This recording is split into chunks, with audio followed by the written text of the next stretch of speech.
आमे जानिबा दरकार जे ओडिशार मनोरंजन शिल्पर सिंहभाग यात्रा जगत अख्तियार करिछि यात्रा जगत माध्यम होची।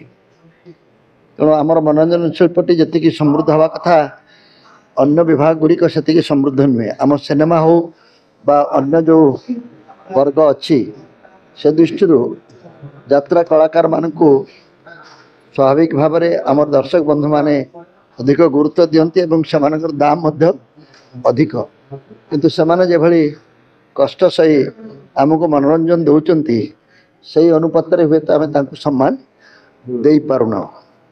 एवं वर्तमान परिस्थिति रे यात्रा शिल्प को नहीं जो संकट देखा देछि कहा सहित कहार पड़ूना आम समस्ते से संपर्क रे टिके चिंतित हवा उचित और यह खूब शीघ्र समाधान हवा दरकार। यात्रा मो विचार रे ओडिशार अन्यतम स्वतंत्र परिचय। भारतर आउ को प्रदेश रे एभली वर्ष जाक यात्रा देखेबार परंपरा नहीं। अन्य प्रदेश जैसे बंगलार अच्छी आसाम रे अच्छी और महाराष्ट्र रे किछि परिमाण रे अच्छी किंतु एटा एक पूर्णकालीन मनोरंजन शिल्प हिसाब रे अन्य को प्रदेश रे नहीं। तेबे एथिरे अनेक गुड़िए संस्कार आवश्यकता अच्छी।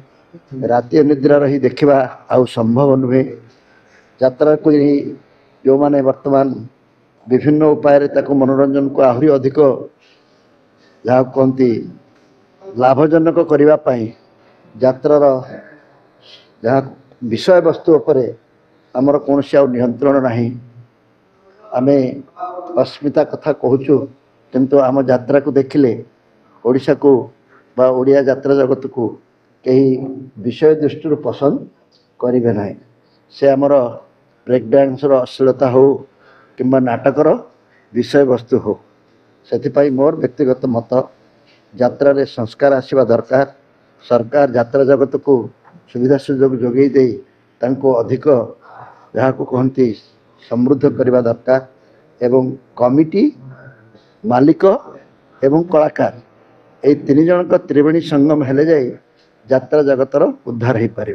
यात्रा पार्टी मालिक सब कहते आम कलाकार किसी नदी मालिक ही सब किसी मालिक जो कलाकार सृष्टि हो मालिक जो कलाकार सृष्टि होती बापा जो पु मैंने सृष्टि होती।